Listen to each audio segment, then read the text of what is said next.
Hello everyone, welcome to another episode of the Wartilio channel. My name is Lance and today we're going to be doing an unboxing of the Sand and Bone Gaming Pack, the latest expansion for Warhammer Age of Sigmar Spearhead. I'm trying to give this a much more casual feel, a much less edited kind of vibe. So here it is. Just trying to take everything out, single-handedly open the box.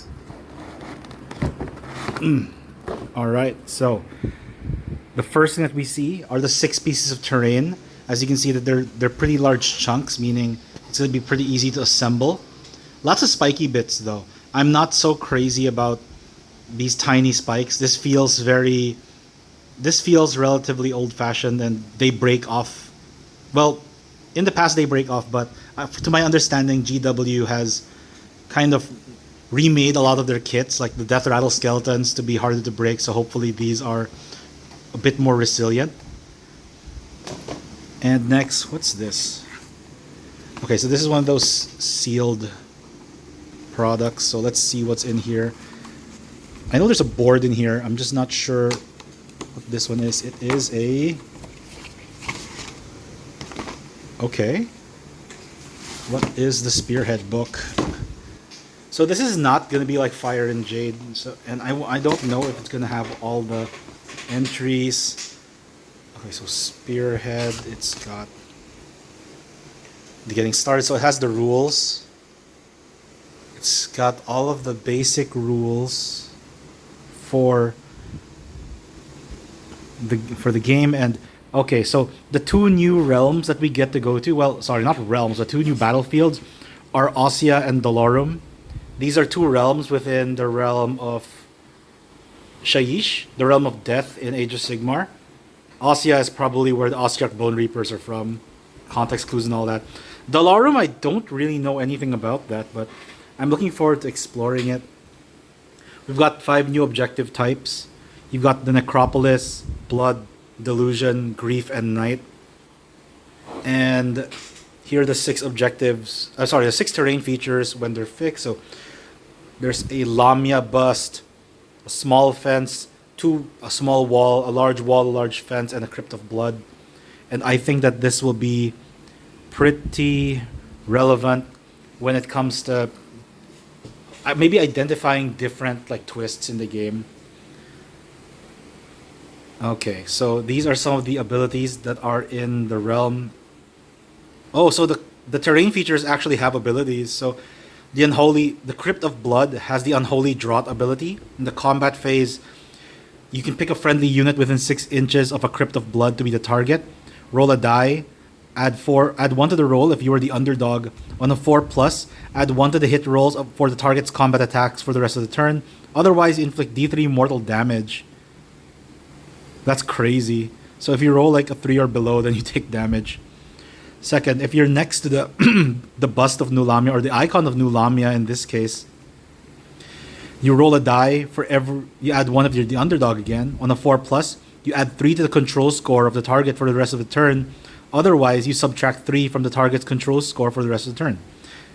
Okay, I like these. So you get to use the terrain features, but there's always risks. There's like a 50-50 chance of it kind of screwing you over. That's interesting. I also like that there's a little lore tied to it. Like, the reason it could screw you over is because the Aegis of Neferata are everywhere, manipulating enemies far and wide for mysterious purposes, meaning there's a very big possibility that you think she's helping you, but she's actually like trying to screw you over. And Unholy Draught implies that there's a cost to using that power. So that's kind of cool. Okay, there's the reinforcements rule. Yep, so they didn't really change the rules. Sand and Bone still has the half and half diagonal and half horizontal terrain. Some more pictures. Okay, so now we get into the new Spearheads that were just released recently. We've got the Cities of Sigmar one, the Fusil Platoon. This one's like questionable because there's a lot of guns and shooting in this one. But the board is so small, it'll be hard to dodge. Sun-Blooded Prowlers for Seraphon. And I'm not going to go over every single one of these because I think it's going to feel a bit too long. But Here are the initial rules for the Spearhead War Scroll that of the Underworld Warband. Okay, so probably the main characters of this Spearhead: Ossiarch, Bone Reapers, Mortis, and Elite. One of the more value boxes, you get 3 Immortis Guard, 2 Archai, 3 Stalkers. This is a very powerful seeming Spearhead. I don't know if the battle traits and such are going to make it balance out. Yeah, it's got a lot of good stuff in it. The Ogre Maw Tribes one is also very fun just because it lets you use the Scrap Launcher, Scrap Glut. Ogres are sort of making a comeback right now. And this having 2 units of Iron Guts is actually kind of insane value for the box. You get the Man Trapper, Scrap Launcher. This one is probably my favorite Spearhead among the new ones that are released. It's got a lot of the stuff that you don't normally see. So yeah. Adding another part to the unboxing video because I made a noob mistake. And I didn't realize that, or at least I didn't find the compartment with the twists. So Ossia has its own set of twists, and the Lorem has its own set of twists. And what's interesting is that Sand and Bone has a different set of battle tactics and commands. So that's kind of hype. And not going to go over each one of these. Excited to try them out on the gaming table either way. But yeah, just wanted to add that. Thanks everyone. This is the time of turmoil. This is the era of war. This is the age of Sigmar. Yep. So that's everything in the Sand and Bone book. I think the app is also going to have an update for it. It doesn't seem like this thing has a code in it. So it's probably going to be free in the app. And last but not the least, in fact, the best thing about the Spearhead box is the board. Okay, let's try to do all of this with one hand without shaking the camera all too much. And okay, so it's taped.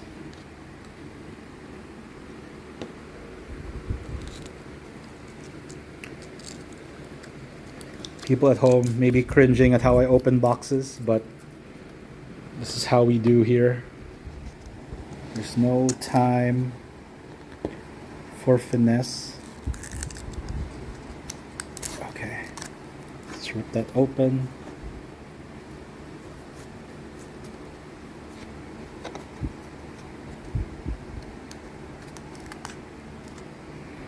Alright, let's pull out the board. Okay, I will cheat. I will put the phone down for just a second. Here we are. So here is the brand new board for Ossia, and it is upside down because I am a professional and this is what I do all the time. There we go.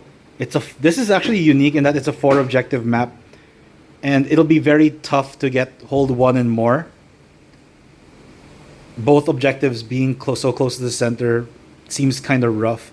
But this is an exciting new change because now you have to fight for it a bit harder. You can't just take the flanks and take one side, try to take more. Because now it's really going to be a fight for the center. And I think that just like with GHB 2025, 2026, it kind of is leaning in that kind of theme. And if you flip over to the back, we've got the Lorem. We've got our traditional, got some tapes. We have our traditional 5 objective map this time, and this time it's pretty spread out. So what I like about this is it gives you 2 very completely different styles. It sort of did that as well for the Fire and Jade one, but this one feels drastically different. One that makes you fight in the center, one that makes you go down, one that makes you want to just try to take the flanks or stick to the back line. Armies like Soulblight are very good here because they can summon stuff from the back. Or at least the new like Death Rattle Skeleton faction does that. So I think that if you're going to play Spearhead as per Raw and the defender gets to choose which side of the board will be used, it actually feels a lot more significant if you're playing Sand and Bone because of the differences in the way the objectives are set. But yeah, I think that's everything. That was the Sand and Bone gaming pack. I hope you guys enjoyed this very simple unboxing video with a bit more jank in it. I hope to see you guys in the gaming tables. If you really enjoyed this video, give us a like, give us a sub, and if you want to keep especially if you want to keep up with what's happening here in Manila for the Age of Sigmar scene. All right, have a good day, everyone. Happy gaming.